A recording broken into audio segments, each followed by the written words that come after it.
Sir बताइए कि ये प्रेस कॉन्फ्रेंस का क्या पर्पस है, किस लिए यहाँ पे प्रेस कॉन्फ्रेंस किया जा रहा है? सामाजिक मीडिया बंधु, मैं आप लोग को धन्यवाद दे रहा हूँ। जैसा कि आप लोग को जानकारी होगा कि पटना जिला के अंतर्गत धनरुआ थाना क्षेत्र के नीमा गांव है। नीमा गांव में बीते 5 नवंबर को एक बच्ची जिनकी उम्र 11 वर्ष,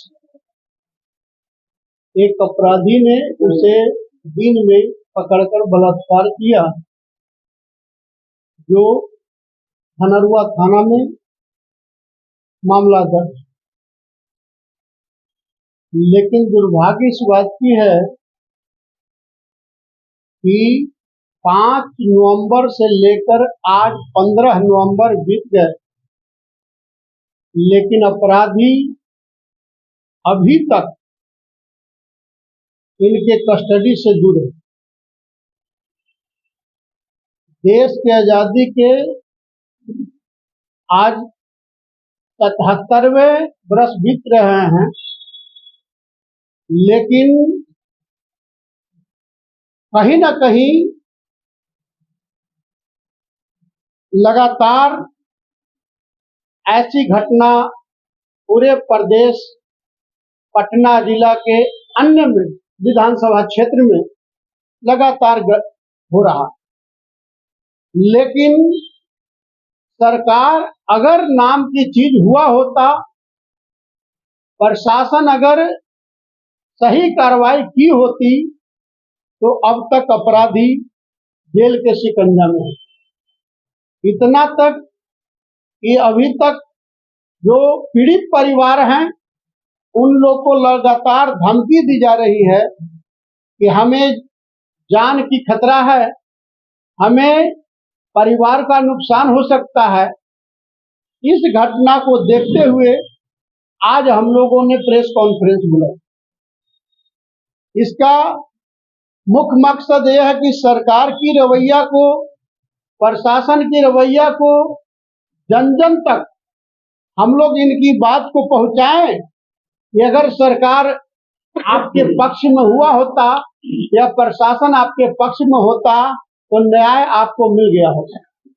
और इसके विरुद्ध 21 नवंबर को हम लोगों ने बड़े पैमाने पर मसौढ़ी अनुमंडल के अंतर्गत कर्पूरी ठाकुर चौक से अनुमंडल कार्यालय तक विरोध प्रदर्शन करने का निर्णय लिया है, और यह फिर यहाँ धरना में तब्दील हो जाएगा। इस कारण आप लोग को, खास करके यहाँ जो स्थिति है, प्रशासनिक अपराधियों का जो तांडव है, इनके विरुद्ध बहुजन समाज पार्टी आवाज उठाने के लिए आप लोग को बीच में बुलाया। राजकुमाराम, बहुजन समाज पार्टी प्रदेश सचिव सह मुख्य जोन इंचार्ज। विधानसभा या लोकसभा में इसका आवाज उठा है, तो नेता उठा है? अभी तक न विधानसभा में मामला उठा और न कोई लोकसभा में उठा। मैं समझता हूं कि शायद हो सकता है यहाँ की विधायक वहां गई या न गई। विधायक अगर गई होगी पर भी, लेकिन कार्रवाई अभी तक नहीं।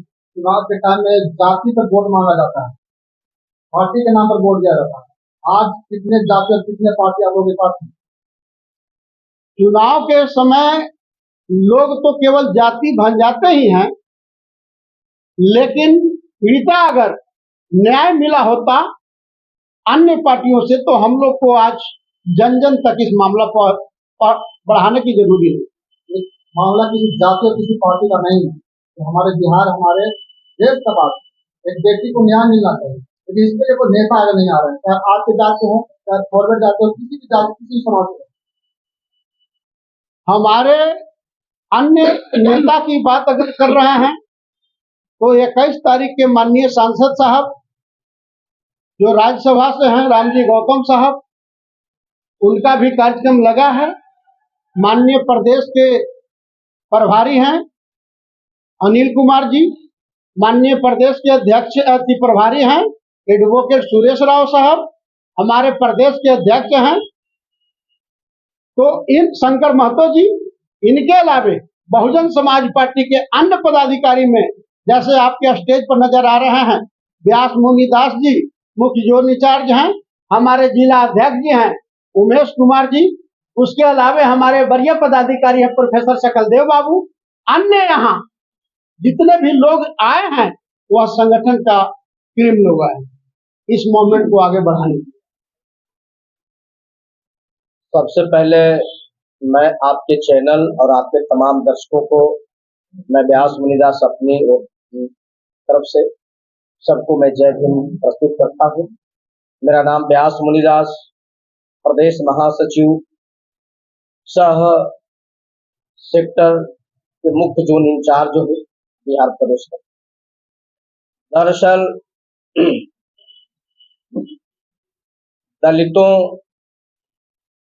और महिलाओं को साथ साथ आम आदमी की सुरक्षा देने में पूरी तरह नाकाम, भ्रष्टाचार और विलासिता में आकंठ तक डूबी नीतीश सरकार का माफियाओं और अपराधियों के साथ मजबूत गठजोड़ है।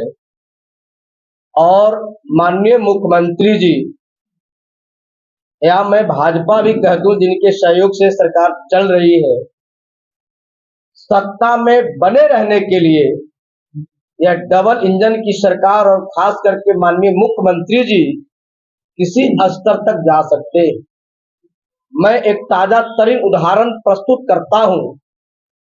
जब 1994 में बिहार में लालू प्रसाद यादव जी की सरकार थी तो बिहार प्रदेश में गोपालगंज के डीएम थे जिनका नाम था जी कृष्णया, और पटना एक मीटिंग से गोपालगंज जाने के क्रम में यहाँ के तथाकथित मनुवादी जिनका नाम आनंद मोहन था और उनके गुंडों ने एक दलित डीएम को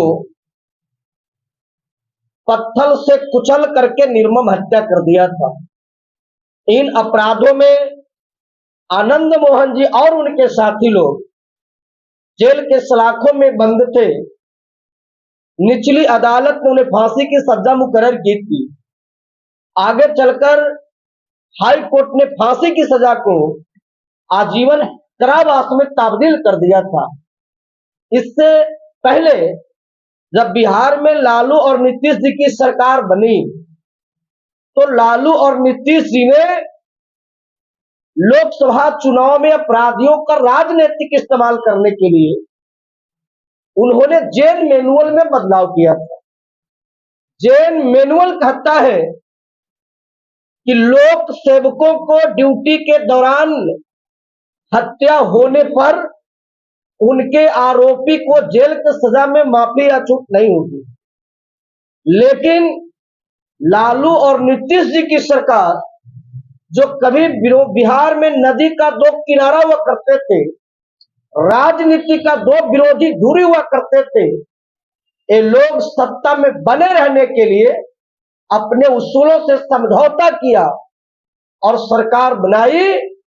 और जो इनके बंदी, इनके गुंडे जो जेल के सलाखों में दर्जनों लोग बंद थे, जेल मैनुअल में बदलाव करके 27 दुर्दांत अपराधी बाहर निकाले गए।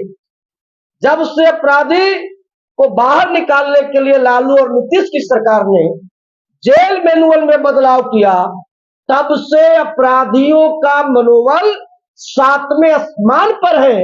और मैं ये कहूं कि नीतीश कुमार जी अपराधियों के सामने, माफियाओं के सामने घुटना टेक दिया है। जब माफियाओं और अपराधियों का सरकार संरक्षण देगी, इस्तेमाल करेगी, तो बिहार में यह घटना कोई आम बात नहीं। उस पीड़ित बहन के लिए क्या कहेंगे जिसके साथ दुष्कर्म हुआ और अभी तक प्रशासन का कोई भी कार्रवाई नहीं किया गया है, क्या कहना चाहेंगे? दरअसल अपराधी का मैंने पहले भी कहा, नीतीश कुमार ने राजनीति के लिए अपराधियों का राजनीतिकरण किया, राजनीति का अपराधीकरण किया। यही कारण है कि आज बिहार में अपराध की घटनाएं लगातार घट रही है।